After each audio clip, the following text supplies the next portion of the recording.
Ibu Saudara, mari siapkan hati untuk menyambut kebenaran firman Tuhan dan memohon tuntunan Roh Kudus Tuhan menolong kita dalam pembacaan firman Tuhan. Mari berdoa. Yang dapat menjadi pedoman dalam kehidupan kami ketika kami melangkahkan kaki hidup di dunia milik kepunyaan-Mu Tuhan, hanyalah kebenaran firman Tuhan. Namun kami menyadari keterbatasan dan kelemahan kami sebagai manusia.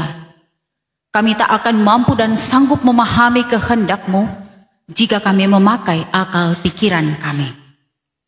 Sebab itu dalam kerendahan hati, kami menghadap kekudusan Tuhan. Kami memohon biarlah kekuatan kuasa Roh Kudus Tuhan yang telah berkenan menuntun, menolong, menyertai kami untuk boleh menikmati persekutuan bersama dengan Engkau di pagi hari ini. Maka Roh Kudus itu pula yang kiranya akan mengurapi kami semua lewat pembacaan dan perenungan firman-Mu. Biarlah kami diberikan kemampuan untuk tidak hanya sekedar mengerti dan memahami kehendak Tuhan, tapi berilah kami kekuatan dan kemampuan untuk bersedia melakukan apa yang Tuhan inginkan dalam hidup kami. Berfirmanlah Tuhan bagi kami siap mendengar. Dalam nama Tuhan Yesus Kristus firman yang hidup, kami berdoa kepadamu. Amin. Bapak Ibu Jemaat yang diberkati Tuhan, kita akan membaca bagian firman Tuhan di minggu yang berjalan ini yang diusulkan bagi kita Gereja Masih Injili di Minahasa di minggu sengsara yang kedua dalam kitab Sakaria pasal yang ke-12. Kita membaca dari ayat pertama sampai dengan ayatnya yang ke-14.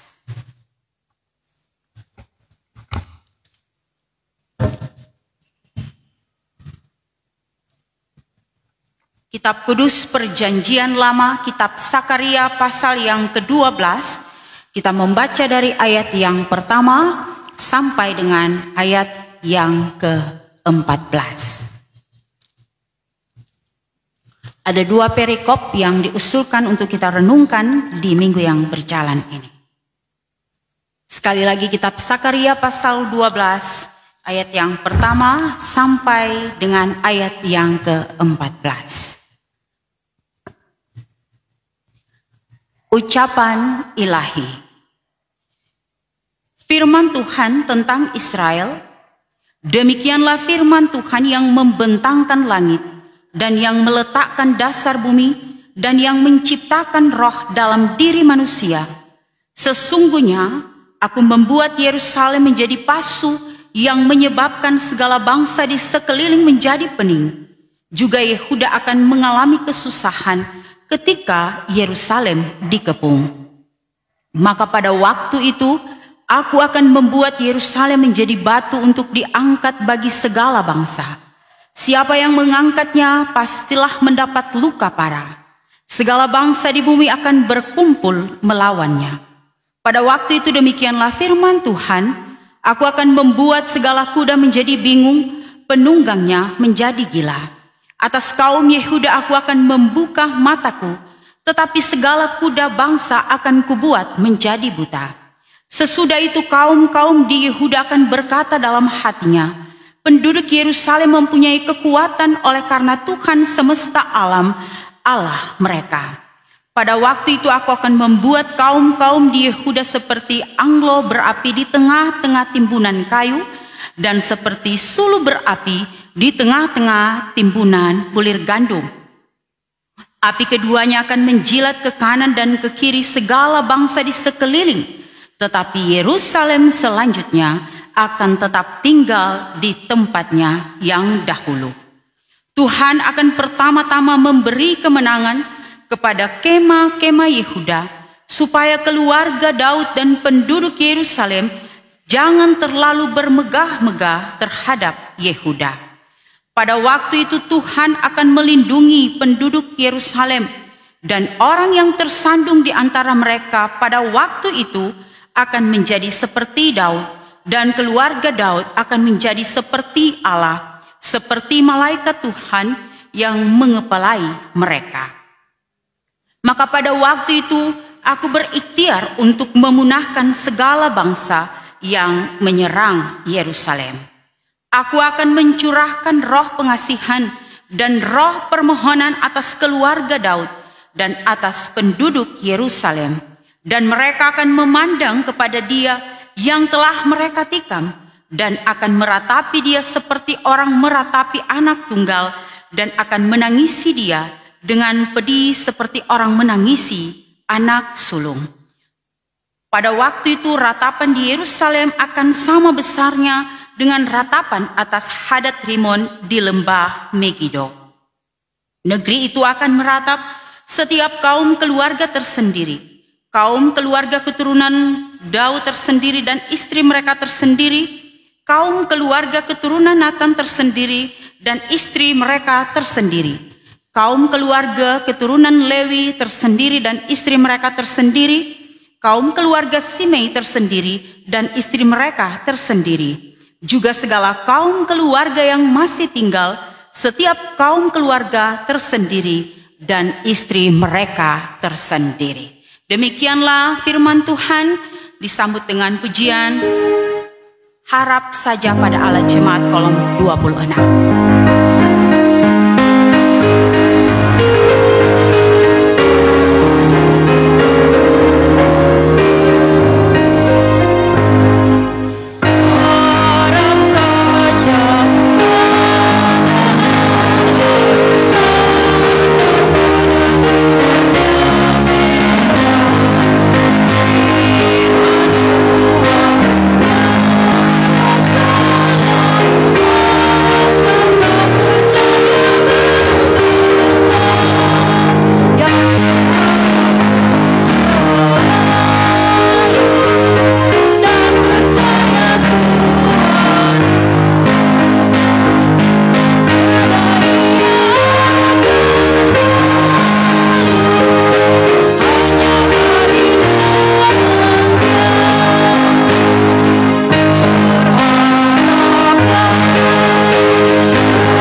Salam sejahtera bagi kita sekalian, shalom.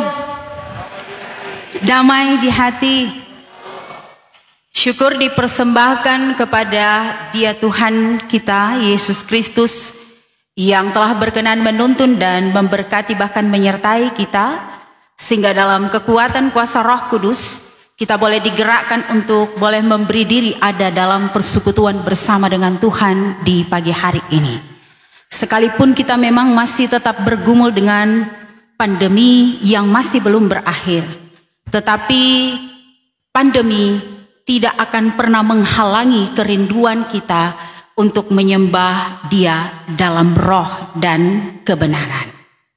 Bapak Ibu Saudara yang diberkati Tuhan, bagian firman Tuhan kita dalam kitab Sakaria pasal yang ke-12 ayat 1 sampai dengan ayat yang ke-14 di bawah tema mingguan ratapan tanda pertobatan.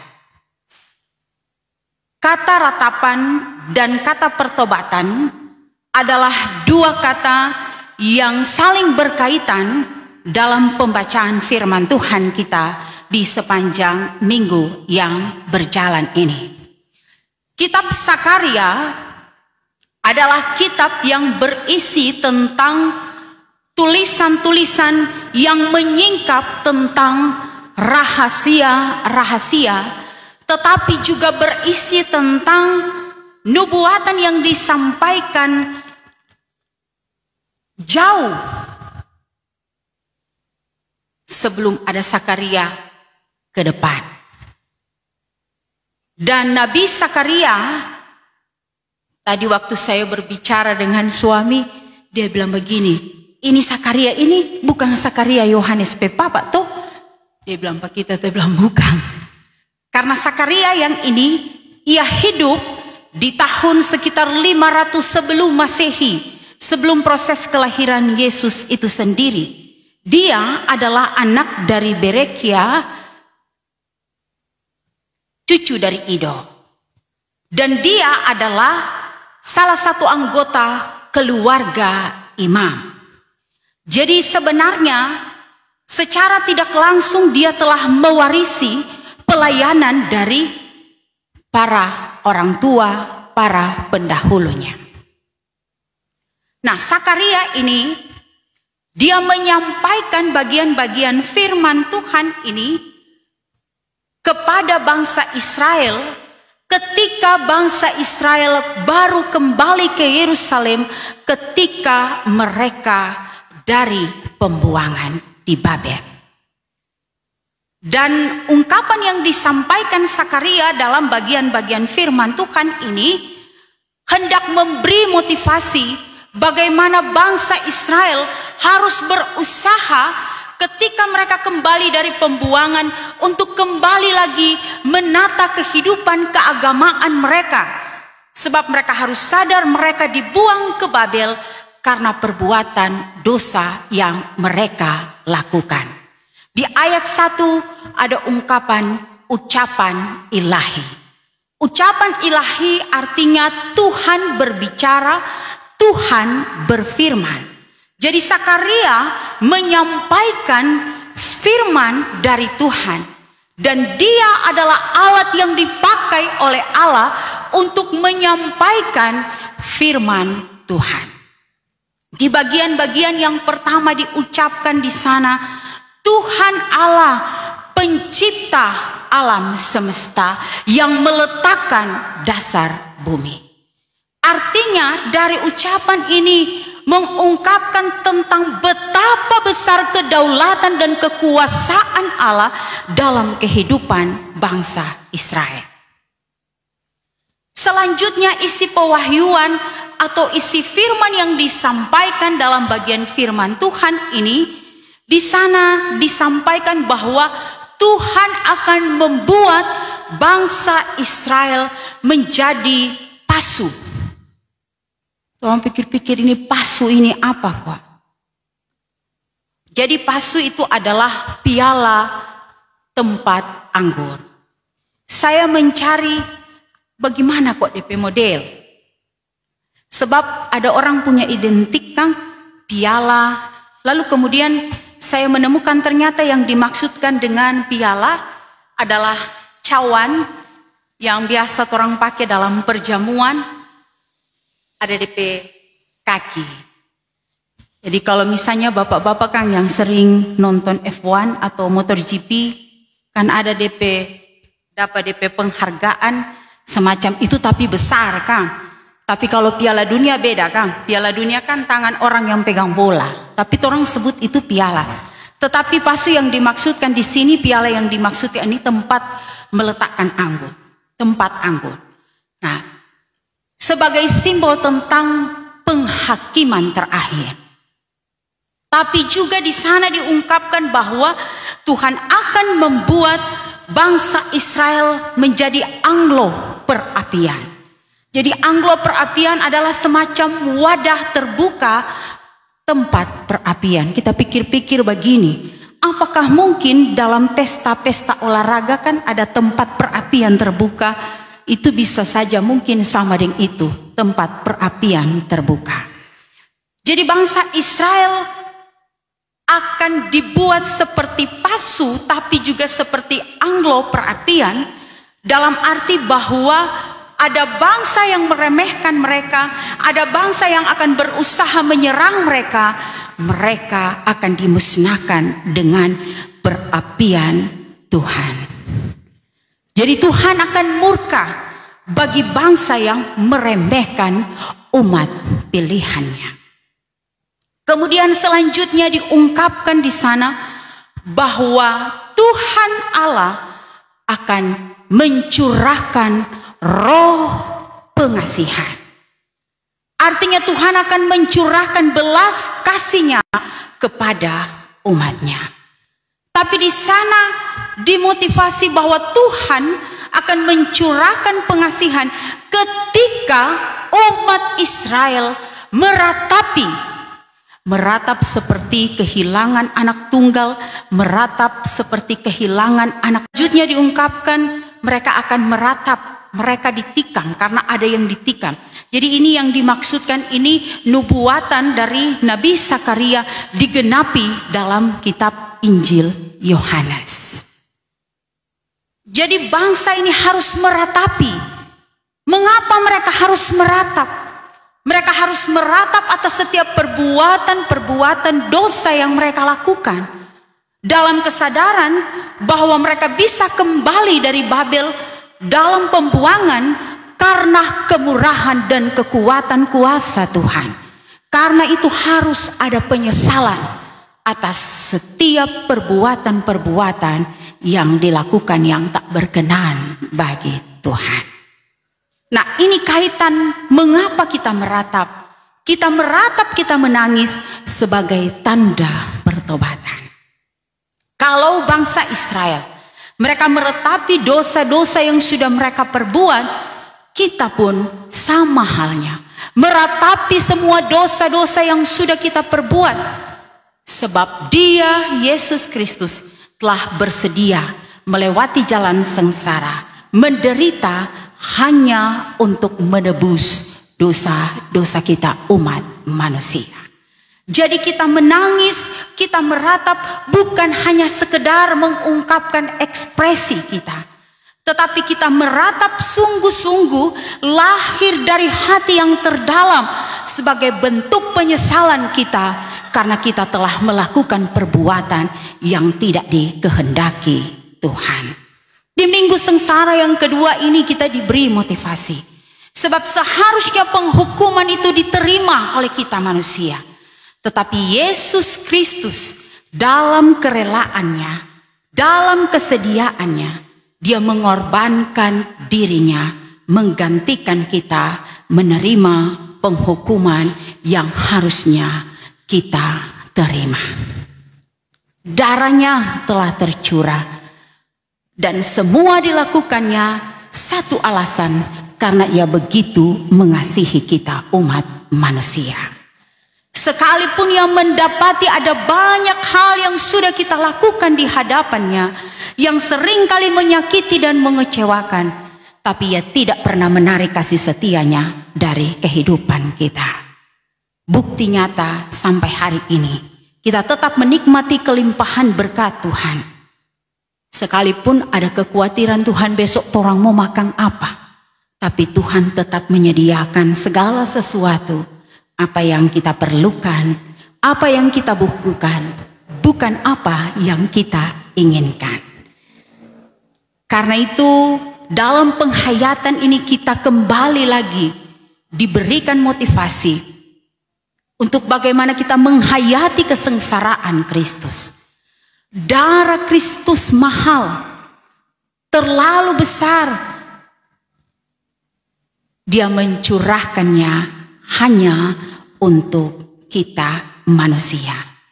Semua dibuktikannya. Kita hidup hari ini, diberkati sampai hari ini, semua karena kasih dan kemurahan dari Tuhan. Ada satu ungkapan lagu yang mungkin Bapak Ibu suka nyanyikan lagu ini. DP ungkapan lagu berkata begini: telah kulihat bukti kasih-Mu, Kau menderita gantikanku, dengan darah-Mu Kau selamatkanku, kini ku hidup menyenangkan-Mu.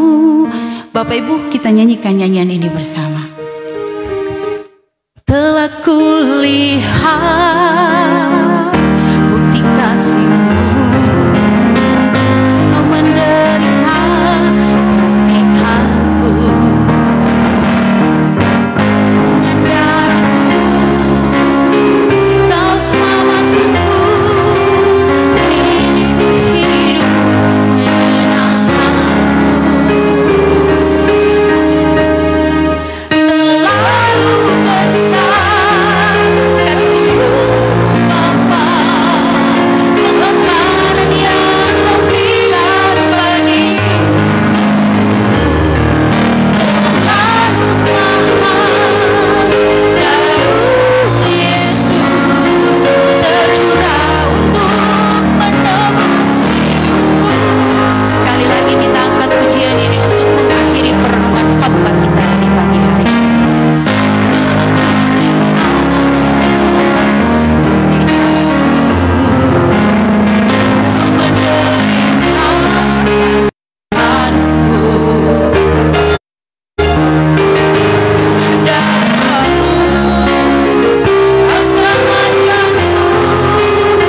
Bapak Ibu Saudara yang diberkati Tuhan, kita akan memberi persembahan sebagai wujud syukur kita atas berkat Tuhan. Sambil memberi persembahan kita melakukan Kidung Jemaat 450, hidup kita yang benar.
Mari berdoa.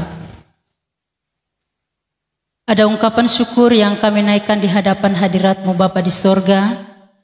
Di siang hari ini kami boleh mengucap syukur atas berkat penyertaan dan pertolongan-Mu dalam ibadah minggu saat ini.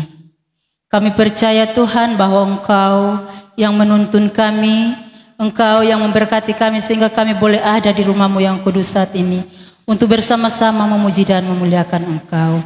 Kami bersyukur saat ini Tuhan memberikan persembahan kepadamu. Apa yang kami berikan ini Tuhan, kami tahu berasal daripadamu dan kami kembalikan juga kepadamu pula demi hormat dan kemuliaan akan namamu.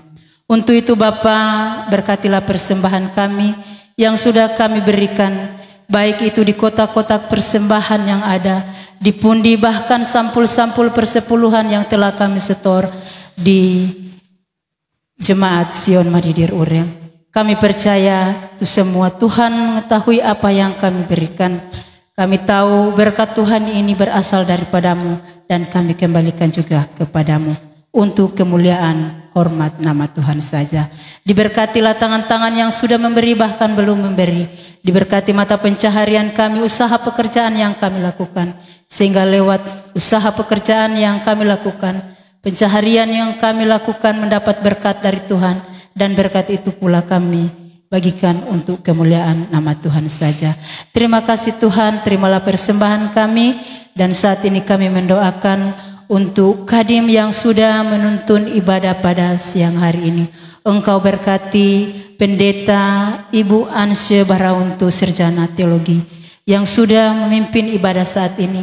Diberkati dia dalam tugas kepelayanannya, dalam kehidupan keluarganya, keluarga Yakobus Barauntu. Untuk itu Tuhan, setiap apa yang mereka lakukan, apa yang mereka rencanakan, cita-citakan dalam kehidupan keluarga pendeta ini, kami hanya serahkan ke dalam tangan-Mu yang penuh kasih. Terima kasih Tuhan Yesus. Ini doa kami di dalam nama Tuhan Yesus Kristus. Kami mengucap syukur dan berdoa kepadamu. Haleluya. Amin.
Sebelum kita masuk dalam doa umum, kita akan mendengarkan anggota jemaat yang sakit dan yang berhari ulang tahun pada Minggu 13 Maret 2022. Anggota jemaat yang sakit, Ibu Messi Ambat, kolom 6, dirawat di rumah. Bapak Melki Pangkai, kolom 12, dirawat di Rumah Sakit Budi Mulia. Ibu Rosiana Maliota, kolom 13, dirawat di rumah. Ibu Ola Tonce Asani, kolom 22, dirawat di Rumah Sakit Teling Manado.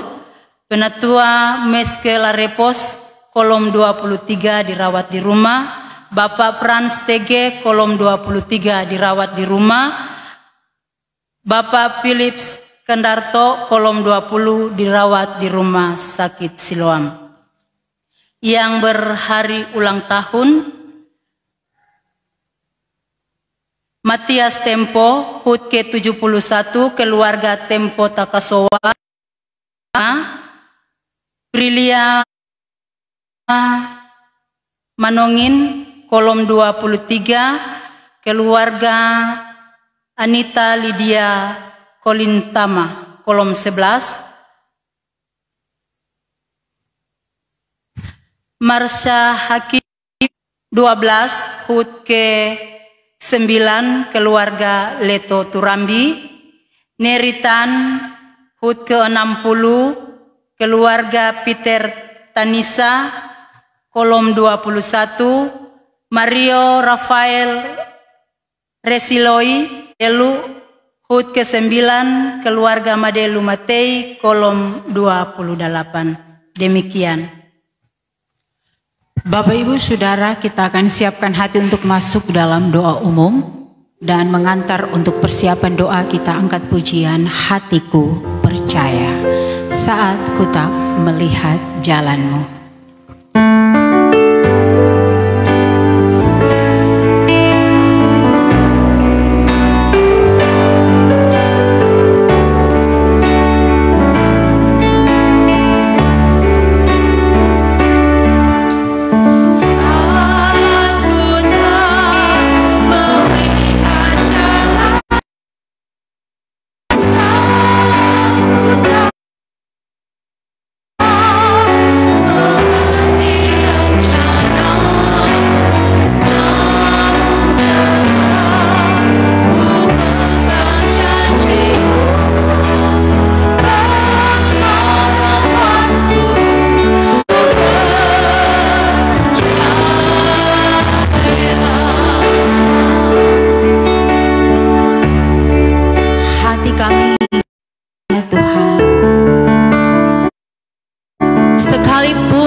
Tidak melihat, tapi kami percaya kekuatan kasih Tuhan tetap kami nikmati dalam hidup kami. Kami sadar Tuhan, kami manusia berdosa. Kami sering kali melukai hati Tuhan karena berusaha mengikuti keinginan hati kami. Kami gampang sekali terpengaruh pada tawaran-tawaran dunia yang menyesatkan, yang tanpa kami sadari hanya menawarkan kenikmatan sesaat bagi kami. Ketika kami diperkenankan Tuhan menikmati keberhasilan dan kesuksesan, kami kemudian menganggap semua yang karena kekuatan dan kemampuan kami. Padahal apalah artinya usaha yang kami lakukan jika tanpa kehadiran Tuhan, tanpa pertolongan Tuhan. Namun ketika kami diperhadapkan dengan begitu banyak pergumulan, ketika kami ada dalam penderitaan, ketika kami diperhadapkan dengan tantangan dan pencobaan, kami seringkali mempersalahkan Engkau